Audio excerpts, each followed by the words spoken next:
I live in a small town in northern Ontario, Canada. The kind of place where everyone knows each other, where people don't lock their doors during the day, and where crime is so rare that any police siren becomes neighborhood gossip for a week.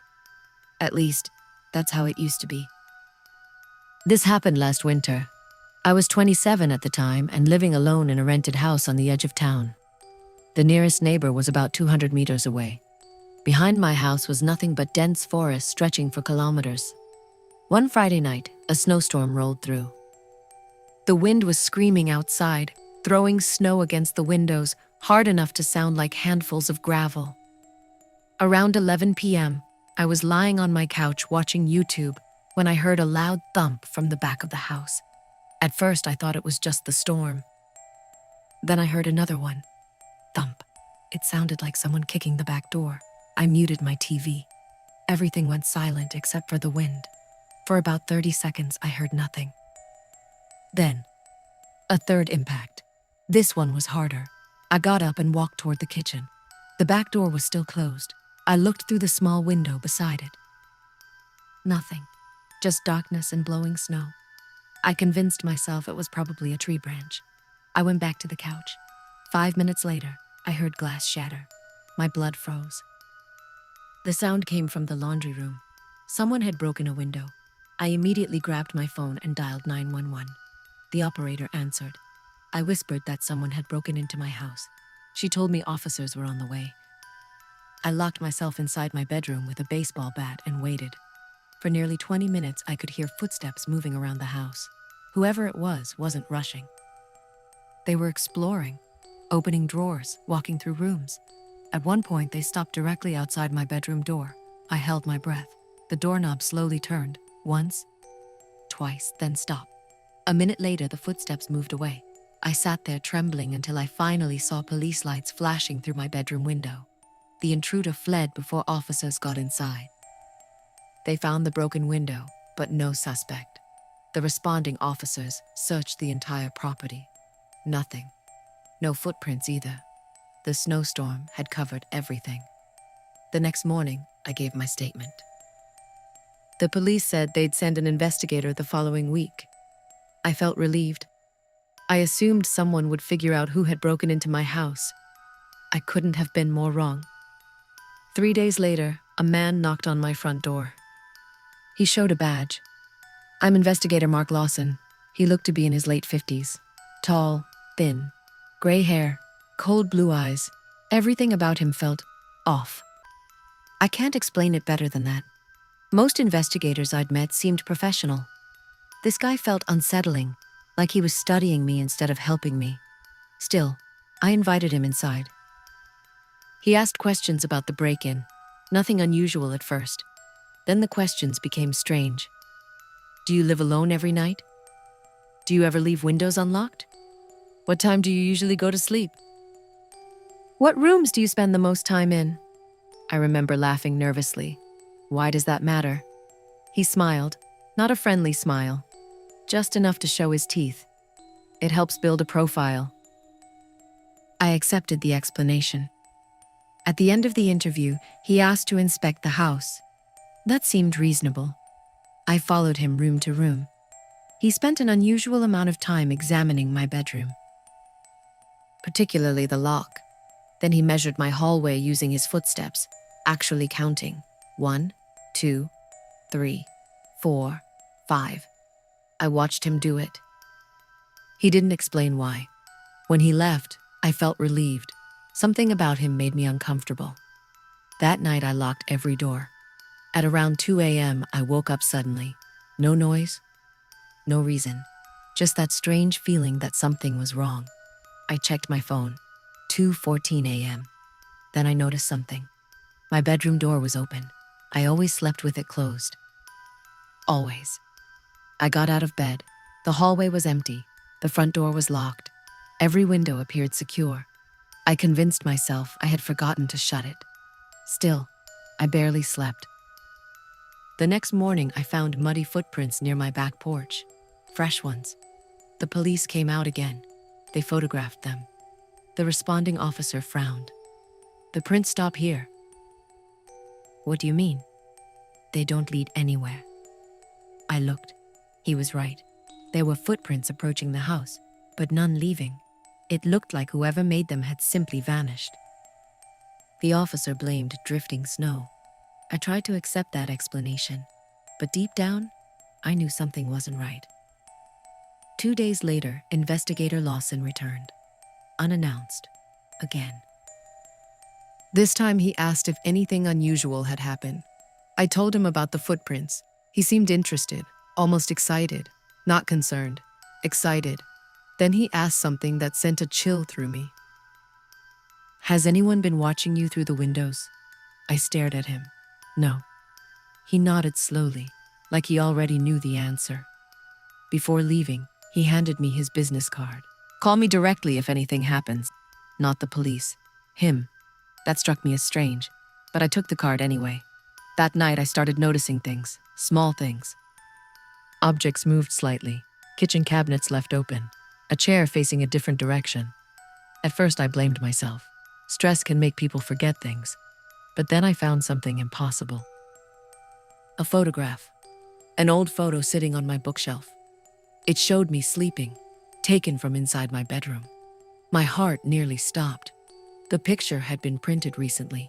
The timestamp showed 3 nights earlier. Someone had been standing beside my bed while I slept. I called the police immediately. An officer came over. I showed him the photo. His expression changed instantly. This was no longer a simple break-in. This was stalking, possibly worse. The police promised extra patrols. Then they asked who had access to the house. The only name that came to mind was Investigator Lawson. He had been inside twice. He knew the layout. He knew my schedule. But accusing a police investigator sounded insane. So I kept my suspicions to myself. That decision nearly got me killed. The next morning, I couldn't shake the feeling that Investigator Lawson was somehow connected to everything. I kept replaying our conversations in my head. The questions about my sleep schedule. The questions about which rooms I used most. The way he'd measured my hallway. The way he seemed more fascinated than concerned. Still, I had no proof. Just a bad feeling. And accusing a police investigator based on a bad feeling wasn't going to get me anywhere. For the next few days, I stayed with a friend in town. I told myself I was being paranoid. But every night I'd wake up wondering if someone was inside my house. Then something happened that changed everything. On Thursday afternoon, I received a call from Lawson. "Just checking in," he said. His voice sounded calm. Too calm. I told him I was staying elsewhere for a few days. There was a brief silence. Then he asked where. The question immediately bothered me. Why? So I know where to contact you if necessary. I lied and gave him a fake location. Another long silence. Then he thanked me and hung up. That evening, I drove back to my house to collect some clothes. As I pulled into the driveway, I noticed something strange. Fresh tire tracks. Someone had been there recently. I parked down the road and approached on foot. I saw a vehicle parked beside the garage. A dark SUV. My stomach dropped. I called 911 from behind a group of pine trees. The dispatcher told me officers were on the way. Then I waited. A few minutes later, the front door opened. Lawson stepped outside. He wasn't carrying evidence. He wasn't taking photographs. He wasn't conducting any investigation. He was simply leaving my house, like he'd done it 100 times before. He got into the SUV and drove away. I watched until he disappeared down the road. The officers arrived shortly afterward. I told them everything. At first they seemed skeptical. Then they entered the house. Within seconds, one officer called for the others. I followed them inside. My blood ran cold. Someone had been living there, not openly, secretly. The attic contained blankets, food wrappers, water bottles, a flashlight, and dozens of photographs. Photographs of me, sleeping, watching TV, cooking, leaving for work, returning home. Some were taken through windows. Others were taken from inside the house. There were hundreds, maybe more. I felt physically sick. Then one officer found something else. A notebook. The pages were filled with observations. My daily routines, the times I left for work, the times I turned lights off, the times I went to sleep. Every detail of my life had been documented for months. And written repeatedly throughout the notebook was a single name: mine. The officers immediately secured everything as evidence. An arrest warrant was requested for Lawson. But there was one problem. Nobody could find him. His phone was off. His vehicle had disappeared. His home was empty. It was as if he'd vanished. That night, the police placed me in a hotel under protection. I barely slept. Around 3 a.m., my phone rang. Unknown number. I answered. There was only breathing, slow, steady. Then a voice. Lawson. You shouldn't have gone back to the house. My heart nearly exploded. I shouted for the officers nearby. The line disconnected immediately. The number couldn't be traced. The next day, the police discovered something even worse. Lawson wasn't investigating my case at all. In fact, he hadn't been assigned to it. He had accessed information through internal systems without authorization. Nobody knew why. When they searched deeper into his history, disturbing patterns emerged. Several break-in investigations over the years had involved him. In multiple cases, victims reported feeling watched after meeting him. But there had never been enough evidence to connect anything directly to him. Until now, a nationwide search began. News stations across Canada started reporting on it. Lawson became one of the most wanted fugitives in the country. For 2 weeks, there were no sightings. Then another victim came forward, a woman in Manitoba. She recognized his photograph on television. According to her, he'd investigated a break-in at her house 3 years earlier. Months later, she found hidden photographs of herself. The case had never been solved. Now, everything suddenly made sense. The police believed Lawson had spent years exploiting investigations to identify vulnerable victims. He'd learn their routines, gain access to their homes, then continue stalking them afterward. Nobody knew how many victims there actually were. The thought made me nauseous. I tried rebuilding my life. I moved to a different city, changed jobs, changed phone numbers, started over. For a while, things improved. Then 6 months later, I received a package. No return address. Inside was a single photograph. It showed my new apartment building, taken from across the street. The timestamp was from 2 days earlier. My hands started shaking. Tucked behind the photograph was a note. Just 4 words. You moved again. Nothing else. No fingerprints, no DNA, nothing useful. The police immediately increased security. But whoever sent it had vanished. Again. A month later, another package arrived. This one contained a photograph of my bedroom window, taken at night, from outside. I stopped sleeping after that. Every sound made me jump. Every shadow looked human. The police installed cameras around my apartment. For weeks, they captured nothing. Then one morning, an officer showed me footage from 2:31 a.m. A figure had appeared briefly near the edge of the property, only for a few seconds. The image was blurry, but even through the poor quality, I recognized the shape, the height, the posture. Lawson. He was still watching, still following, still out there. The investigation continued for another year. Eventually, the trail went cold. Officially, Lawson remains missing. No arrest, no body, no answers. The police believe he may have died somewhere in the wilderness while fleeing. I don't believe that, not for a second. Because 3 weeks ago, almost 2 years after the original break-in, I woke up to find something sitting on my kitchen table. I live alone. The doors were locked. The alarm system had never triggered. Yet somehow somebody had entered. On the table sat a photograph, a brand new one. It showed me sleeping the night before. On the back was a handwritten message. Still investigating. I moved again after that. I won't say where. I don't use social media anymore. I don't tell people my address. I keep cameras everywhere. And every single night before I go to sleep, I check every room in the house.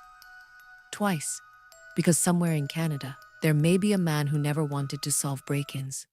A man who created them. A man who used a badge to gain trust. And if that photograph is real, then he's still looking for me. And one day, he might decide to knock on my door again. I've never told this story publicly because, even now, parts of it don't make sense to me. If it hadn't happened to me personally, I probably wouldn't believe it. This happened in Alberta, Canada, when I was 29 years old.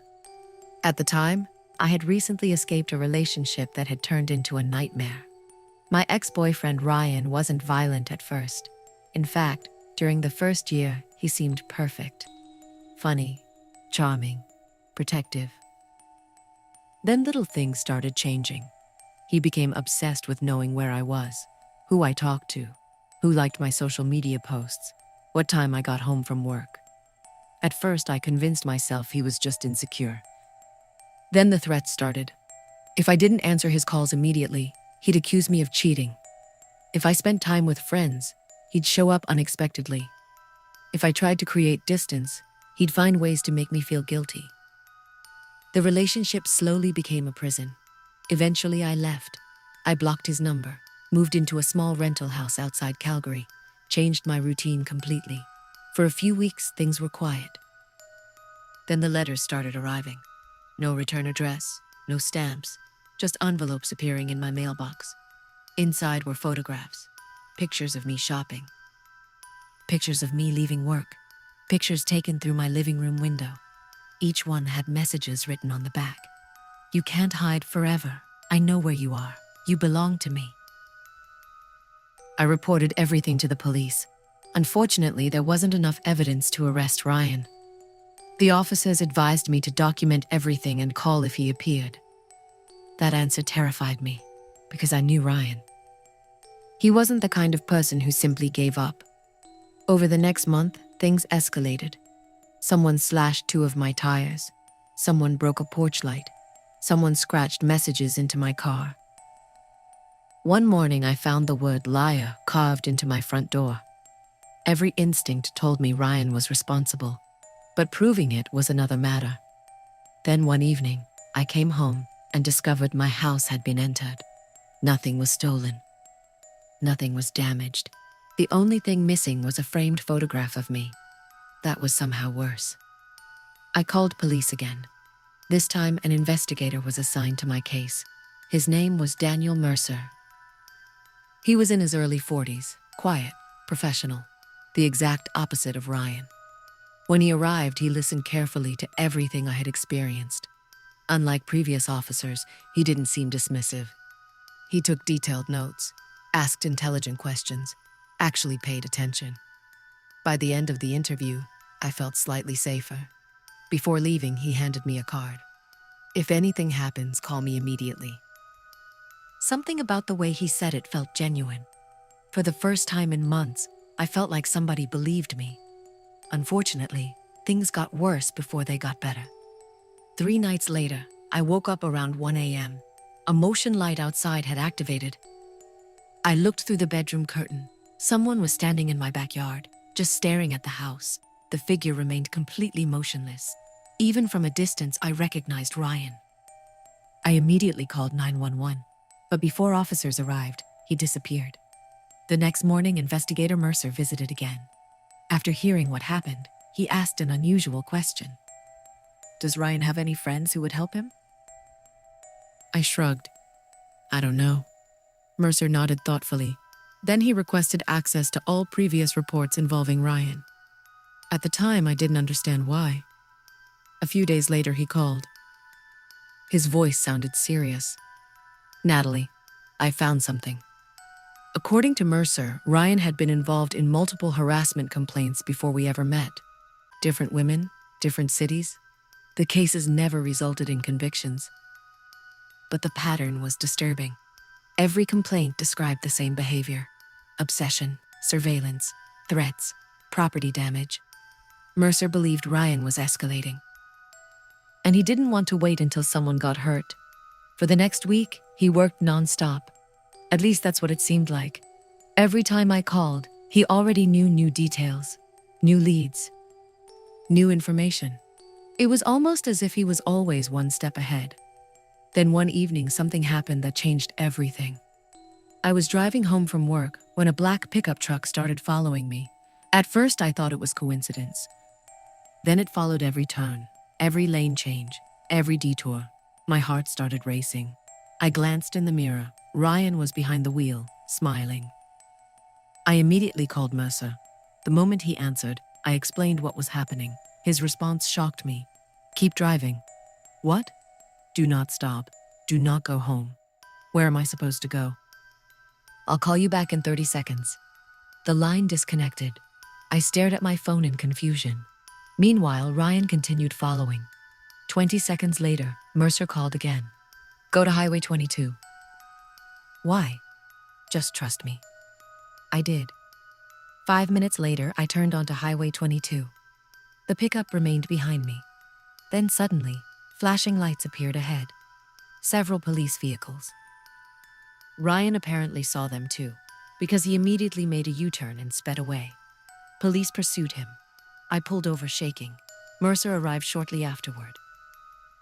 To this day, I still don't know how he'd predicted exactly where Ryan would be.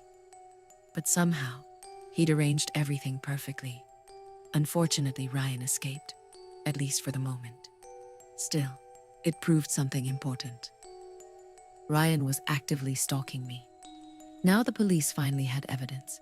Mercer promised they were getting close. I wanted to believe him.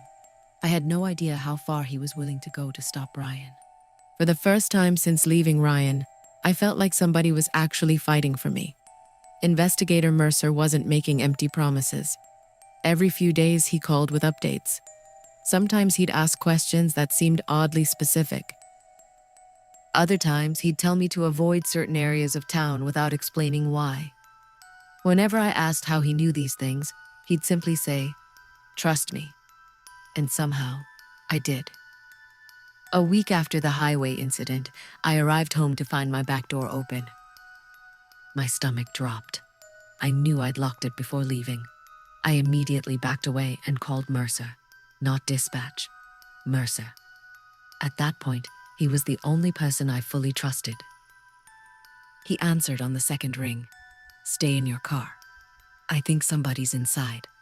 "I know." The words made me freeze. "What do you mean you know?" There was a brief pause. Then he said something that still gives me chills. Just leave. Drive to the coffee shop on Oak Street. I'll meet you there." I didn't argue. Something in his voice told me he was serious. I drove away immediately. Mercer arrived 20 minutes later. He looked exhausted, like he hadn't slept in days. He sat across from me and quietly stirred his coffee. "Ryan was in your house." My heart nearly stopped. "How do you know that?" Again, he didn't answer directly. Instead, he asked, "Did he ever talk about cabins?" "What?" "Cabins, campsites, hunting areas." The question seemed random. Then I remembered. Ryan had once inherited access to an old hunting cabin from a relative. I told Mercer everything I remembered. For the first time, I saw genuine excitement in his face. "That's what I needed." Before I could ask what he meant, he stood up. "I'll call you later." Then he walked out, just like that. The next 3 days were silent. No updates, no calls, nothing. I started worrying something had happened. Then on the fourth night, my phone rang at 11:47 p.m. Mercer. His voice sounded different, strained, almost breathless. "Natalie, lock every door." Fear immediately shot through me. "Why?" "He knows we're getting close." "What happened?" There was silence. Then, "I found the cabin." My pulse quickened. "What did you find?" Another pause. When he finally spoke, his voice was low. "There were photographs." My stomach sank. "Photographs of me?" "Thousands." The room suddenly felt cold. Mercer continued, "Not just you." I didn't understand. Then he explained. The cabin contained boxes, storage bins, entire walls covered with photographs, different women, different years, different cities, dozens of victims, maybe more. The obsession hadn't started with me. I was simply the latest target. Police immediately obtained search warrants. But there was one problem. Ryan had vanished again.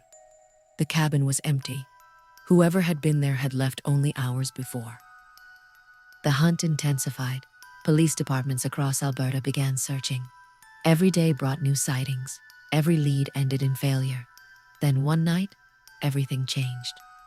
I was asleep when somebody pounded on my front door.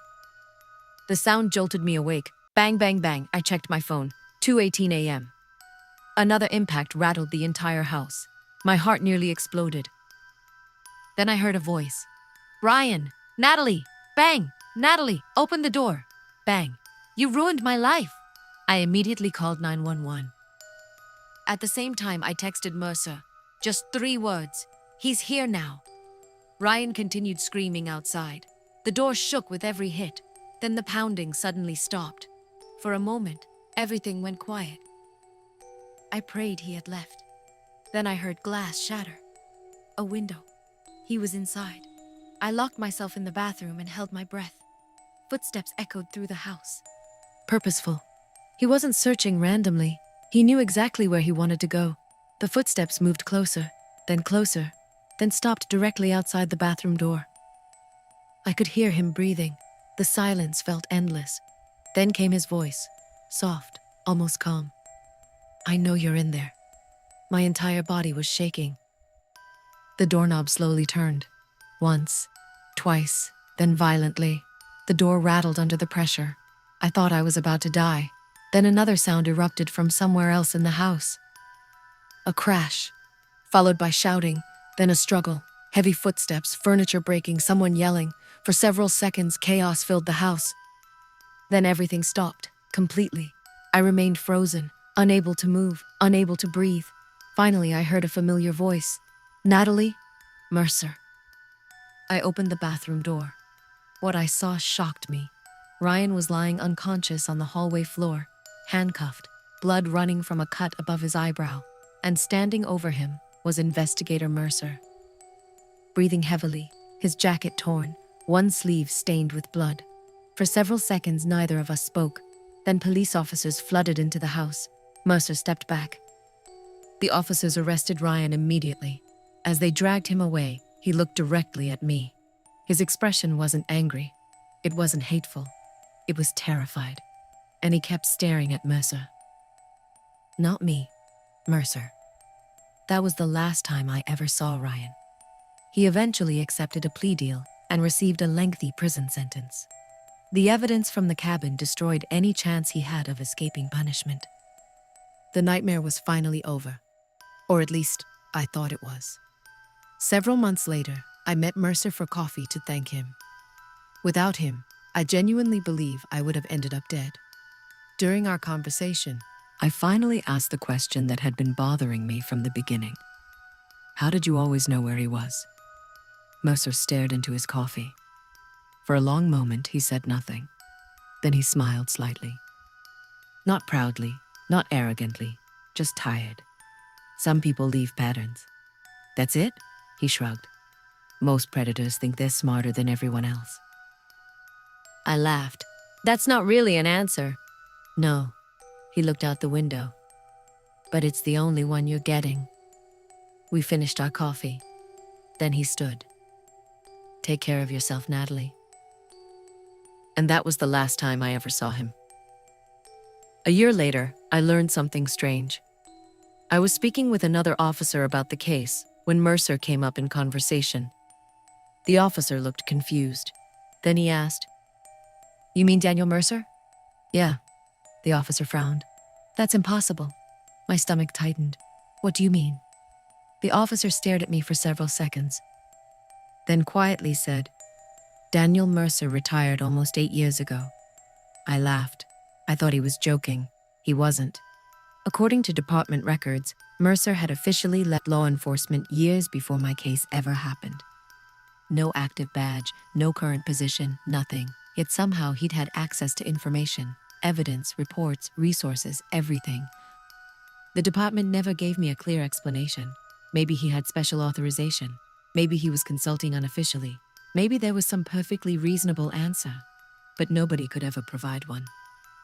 Even stranger, when I tried contacting the phone number he'd given me, it no longer existed. His email address was gone. The business card I'd kept had faded so badly that the print was barely visible. Sometimes I still wonder about him. Maybe he was simply a retired investigator who couldn't ignore someone in danger. Maybe he bent every rule imaginable to stop Ryan. Maybe he broke laws himself to save me. I honestly don't know. What I do know is this. A dangerous man spent years terrorizing women, and somehow, one investigator always seemed to be one step ahead of him. By hook or by crook, Daniel Mercer made sure Ryan never got another victim. And to this day, I still don't know exactly how he did it.